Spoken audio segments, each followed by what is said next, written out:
नमस्कार, ये आकाशवाणी पटना है। अब आप अभिषेक दास से प्रादेशिक समाचार सुनिए। पहले मुख्य समाचार। प्रदेश में बाढ़ की स्थिति गंभीर हुई। सीतामढ़ी, पूर्वी चंपारण, पश्चिमी चंपारण, दरभंगा और शिवहर जिले में 7 तटबंध टूटे, 1 सुरक्षा बांध भी ध्वस्त। कोसी और गंडक नदी में उफान से 16 जिले की 4 लाख से अधिक की आबादी बाढ़ की चपेट में। एनडीआरएफ और एसडीआरएफ की 12 टीमें बचाव अभियान में जुटी। मानसून के कमजोर पड़ने से राज्य में बारिश की गतिविधियों में कमी आई। आज कुछ हिस्सों में हल्की से मध्यम बारिश की संभावना। और केंद्र सरकार ने सभी राज्यों को आयुष्मान भारत योजना के तहत 70 वर्ष से अधिक उम्र के सभी वरिष्ठ नागरिकों का नाम दर्ज करने की प्रक्रिया शुरू करने का निर्देश दिया। अब समाचार विस्तार से। प्रदेश में बाढ़ की स्थिति गंभीर हो गई है। कोसी, गंडक, बूढ़ी गंडक, बागमती, कमला बलान और महानंदा समेत कई छोटी नदियों के जलस्तर में अप्रत्याशित बढ़ोतरी हुई है।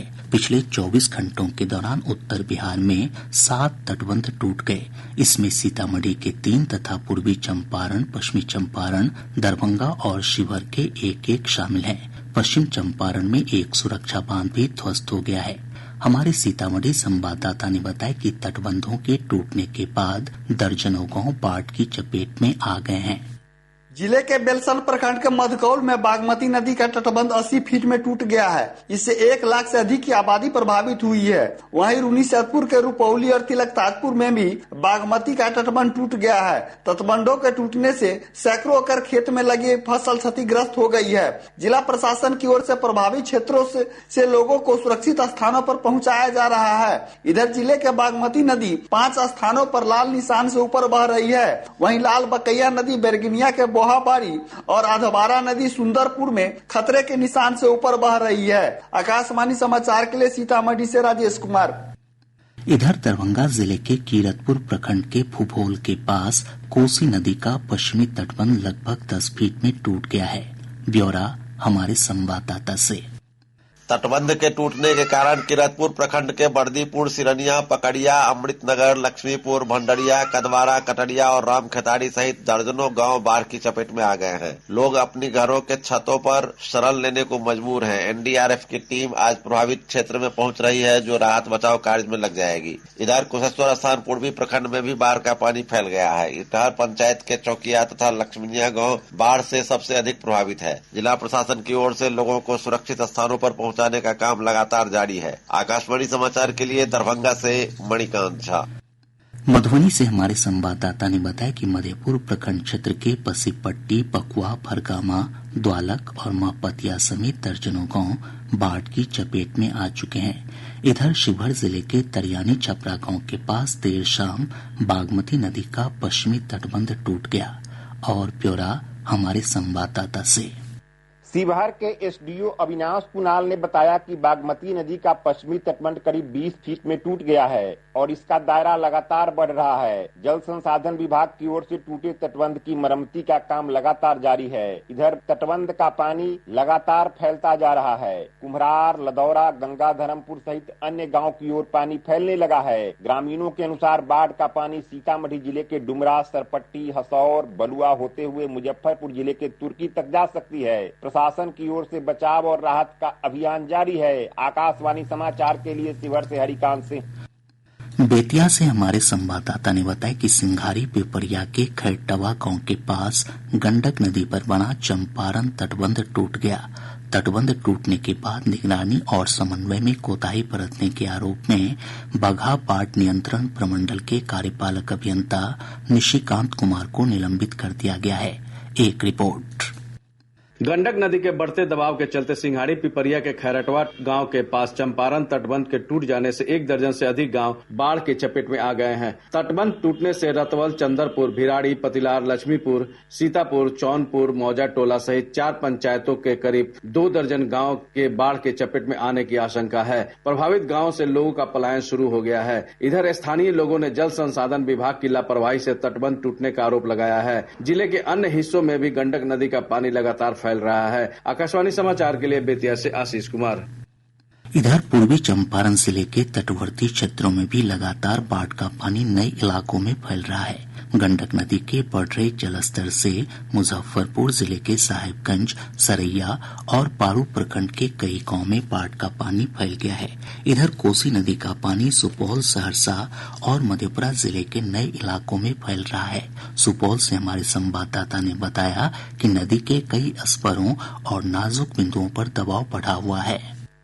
भीमनगर कोसी बराज से पानी के डिस्चार्ज में कमी आने के बावजूद नदी का पानी लगातार नए इलाकों में फैल रहा है। जिले के 5 प्रखंडों सुपौल सदर, किशनपुर, निर्मली, सरायगढ़ भपटियाही और मरौना बाढ़ से सबसे अधिक प्रभावित है। प्रभावित क्षेत्रों में एनडीआरएफ और एसडीआरएफ की टीमें लगातार बचाव अभियान चला रही है। राहत शिविर और सामुदायिक रसोई घर का भी संचालन शुरू कर दिया गया है। इधर जल संसाधन विभाग के अनुसार कोसी नदी पूर्वी और पश्चिमी तटबंध पूरी तरह से सुरक्षित है और जिन बिंदुओं पर रिसाव हो रहा था उसे भी दुरुस्त कर दिया गया है। आकाशवाणी समाचार के लिए सुपौल से रविशंकर चौधरी।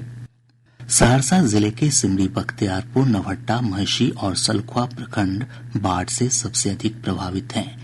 बाढ़ प्रभावित गांवों में एनडीआरएफ और एसडीआरएफ की मदद से लगातार बचाव और राहत अभियान जारी है। इस बीच आपदा प्रबंधन विभाग से प्राप्त जानकारी के अनुसार 16 जिलों के 31 प्रखंडों की 152 पंचायतों में 4 लाख से अधिक की आबादी बाढ़ की चपेट में आ चुकी है। ब्यौरे के साथ हैं हमारी संवाददाता। पूर्वी चंपारण, पश्चिमी चंपारण, सुपौल, सहरसा, मधेपुरा, किशनगंज, अररिया, पूर्णिया, सीतामढ़ी, दरभंगा, मधुबनी, मुजफ्फरपुर, शिवहर, सारण, सीवान और गोपालगंज जिले में बाढ़ प्रभावित आबादी को सुरक्षित स्थानों पर पहुंचाया जा रहा है। आबादी को सुरक्षित निकालने के लिए एनडीआरएफ और एसडीआरएफ की 12 टीमें तैनात की गई हैं। इसके अलावा एनडीआरएफ की 3 टीमों को वाराणसी से बुलाया गया है। प्रभावित क्षेत्रों में जिला प्रशासन की ओर से 43 राहत शिविर और 18 सामुदायिक रसोई घर संचालित किए जा रहे हैं। मोबाइल चिकित्सा दल और बोट एम्बुलेंस के माध्यम से लोगों तक आवश्यक स्वास्थ्य सुविधाएं उपलब्ध कराई जा रही हैं। इधर केंद्रीय गृह राज्य मंत्री नित्यानंद राय ने बाढ़ की आपदा से निपटने के लिए राज्य सरकार को केंद्र से हर संभव सहायता का आश्वासन दिया है। श्री राय ने कल पटना में बाढ़ की स्थिति की समीक्षा की। उन्होंने कहा कि आवश्यकता होने पर वायुसेना की मदद से बाढ़ पीड़ितों को एयरलिफ्ट किया जाएगा और बाढ़ प्रभावितों के बीच राहत सामग्री भी पहुंचाई जाएगी। आकाशवाणी समाचार के लिए पटना से मैं डॉक्टर सविता पारीक। मॉनसून के कमजोर पड़ने से राज्य में बारिश की गतिविधियों में कमी आई है। मौसम विभाग से प्राप्त जानकारी के अनुसार आज राज्य के कुछ हिस्सों में हल्की से मध्यम बारिश की संभावना है। वहीं राज्य के उत्तर पश्चिम हिस्सों में 1 या 2 स्थानों पर मेघ गर्जन के साथ वज्रपात की भी चेतावनी जारी की गई है। प्रादेशिक समाचार आप आकाशवाणी पटना से सुन रहे हैं। ताज़ा समाचारों के लिए आप हमारे एक्स हैंडल AIR_News_पटना पर जा सकते हैं। केंद्र सरकार ने सभी राज्यों और केंद्र शासित प्रदेशों को आयुष्मान भारत योजना के तहत 70 वर्ष से अधिक उम्र के सभी वरिष्ठ नागरिकों का नाम दर्ज करने की प्रक्रिया शुरू करने का निर्देश दिया है। स्वास्थ्य मंत्रालय ने इस संबंध में सभी राज्यों को पत्र निर्गत किया है। पत्र में कहा गया है कि योजना का लाभ लेने वाले वरिष्ठ नागरिक आयुष्मान भारत मोबाइल ऐप या वेब पोर्टल के माध्यम से अपना नाम दर्ज करवा सकते हैं। उम्र का निर्धारण आधार कार्ड से किया जाएगा। नामांकन के लिए आधार कार्ड ही एकमात्र आवश्यक दस्तावेज होगा। गौरतलब है कि केंद्र सरकार ने 70 वर्ष से अधिक उम्र के सभी बुजुर्गों को प्रधानमंत्री जन आरोग्य योजना आयुष्मान भारत के दायरे में लाने का फैसला किया है। इसके तहत 5 लाख रुपए प्रति वर्ष तक का स्वास्थ्य बीमा दिया जाएगा। और अब प्रस्तुत है स्वच्छता ही सेवा श्रृंखला के तहत आकाशवाणी समाचार की विशेष प्रस्तुति। आज की कड़ी में बेगूसराय जिले की रिपोर्ट। बेगूसराय नगर निगम क्षेत्र में स्वच्छता पखवाड़ा को लेकर विशेष अभियान चलाए जा रहे हैं। स्वच्छता ही सेवा अभियान के 3 प्रमुख स्तंभों स्वच्छता की भागीदारी, संपूर्ण स्वच्छता लक्षित इकाई और सफाई मित्र सुरक्षा शिविर, इसी आधार पर बेगूसराय में रात्रि में भी सफाई अभियान चलाया जा रहा है, जिसे स्थानीय लोगों द्वारा काफी सराहना मिल रही है। अभी तो जहाँ तक बात स्वच्छता की है, एक आमूल परिवर्तन हुआ है और मैं समझता हूँ कि बिहार में बेगूसराय लोग जो सुबह में जब उठते हैं तो सड़क बिल्कुल साफ नजर आता है, कहीं पर कोई गंदगी नजर नहीं आ रहा है। रात में नगर निगम के द्वारा रात तक जो है वो सफाई करते रहते हैं। स्वच्छता का जो आलम सुबह में देखने को मिलता है वह बिल्कुल ही खुश कर देने वाला रहा। वहीं महापौर पिंकी देवी ने बताया कि शहर को साफ और सुंदर बनाने के लिए निगम कई कार्य कर रही है। नागरिकों के सहयोग और भागीदारी से स्वच्छ शहर बनाने में हम तेजी से सफलता हासिल करेंगे। और नगर निगम इस अभियान में तत्परता से काम कर रही है और स्वभाव ये होना चाहिए कि हम लोग जहाँ देखे कचरा फेंका हुआ है उसको ये नहीं है कि नगर निगम के जो स्वच्छता सेनानी है वो आके फेंके। हम लोगों का भी दायित्व है, प्रत्येक नागरिक के दायित्व है कि हमारा शहर हमारा मोहल्ला कैसे साफ हो। और आने वाला दिन में जो हम लोगों का सपना है हमारा बेगूसराय नगर निगम साफ सुथरा स्वच्छ हो और क्लीन सिटी और ग्रीन सिटी बने। स्वच्छता पखवाड़ा के दौरान बेगूसराय में निगम और लोगों में स्वच्छता को लेकर जो तत्परता और जागरूकता देखी जा रही है, उम्मीद है वह साल भर बरकरार रहेगी। आकाशवाणी समाचार के लिए बेगूसराय से विजय कुमार झा। राज्य के 27 जिलों में प्रस्तावित वृद्धाश्रम का संचालन जीविका दीदियां करेंगी। जीविका के विशेष कार्य पदाधिकारी राजेश कुमार ने ये जानकारी दी। उन्होंने बताया कि वृद्धाश्रम में बुजुर्गों की देखभाल और रसोई का जिम्मा जीविका दीदियों के पास होगा। अभी प्राप्त जानकारी के अनुसार आपदा प्रबंधन विभाग ने राज्य के बाढ़ प्रभावित 16 जिलों में एनडीआरएफ की 12 और एसडीआरएफ की 22 टीमों को लगाया है। साथ ही एनडीआरएफ की 3 टीम वाराणसी और 3 टीम रांची से आ गई है। कैमूर जिले के मोहनिया थाना क्षेत्र के बरहोली गांव के पास तीर्थयात्रियों से भरी एक बस सड़क किनारे खड़ी हाईवा से टकरा गई। इस हादसे में 3 लोगों की मौत हो गई जबकि 10 अन्य घायल हो गए। गया जंक्शन और स्टेशन रोड स्थित एक होटल में रेल पुलिस ने छापेमारी कर एक युवक को लगभग 53 लाख रुपए के साथ गिरफ्तार किया है। गिरफ्तार युवक जमशेदपुर का रहने वाला है। नालंदा जिले के इस्लामपुर थाना क्षेत्र के भगवतपुर गांव में मजदूरी का पैसा मांगने पर लोगों ने एक श्रमिक की पीट कर हत्या कर दी। समस्तीपुर जिले के हलई थाना क्षेत्र अंतर्गत ररियाही पंचायत में अपराधियों ने एक पोल्ट्री फार्म व्यवसायी की गोली मारकर हत्या कर दी। अब पटना से प्रकाशित प्रमुख समाचार पत्रों की सुर्खियां। आज के सभी समाचार पत्रों ने प्रदेश के विभिन्न जिलों में बाढ़ की खबरों को प्रमुखता से प्रकाशित किया है। हिन्दुस्तान की सुर्खी है बगहा में गंडक, बेलसन में बागमती तटबंध टूटा। प्रभात खबर ने इसी खबर का शीर्षक दिया है उत्तर बिहार के 20 जिलों में बाढ़ का खतरा बढ़ा। एक देश एक चुनाव को 3 विधेयक संभावित। दैनिक जागरण की प्रमुख खबर है। आज अखबार ने लिखा है एक ही विज्ञापन से सितंबर 2005 के बाद नियुक्त शिक्षकों को भी मिलेगी पुरानी पेंशन।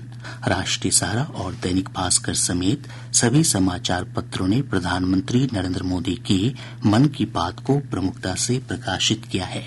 और अब अंत में मुख्य समाचार एक बार फिर। प्रदेश में बाढ़ की स्थिति गंभीर हुई। सीतामढ़ी, पूर्वी चंपारण, पश्चिमी चंपारण, दरभंगा और शिवहर जिले में 7 तटबंध टूटे, एक सुरक्षा बांध भी ध्वस्त। कोसी और गंडक नदी में उफान से 16 जिले की 4 लाख से अधिक की आबादी बाढ़ की चपेट में। एनडीआरएफ की 12 और एसडीआरएफ की 22 टीमें बचाव अभियान में जुटी। मानसून के कमजोर पड़ने से राज्य में बारिश की गतिविधियों में कमी आई। आज कुछ हिस्सों में हल्की से मध्यम बारिश की संभावना। और केंद्र सरकार ने सभी राज्यों को आयुष्मान भारत योजना के तहत 70 वर्ष से अधिक उम्र के सभी वरिष्ठ नागरिकों का नाम दर्ज करने की प्रक्रिया शुरू करने का निर्देश दिया।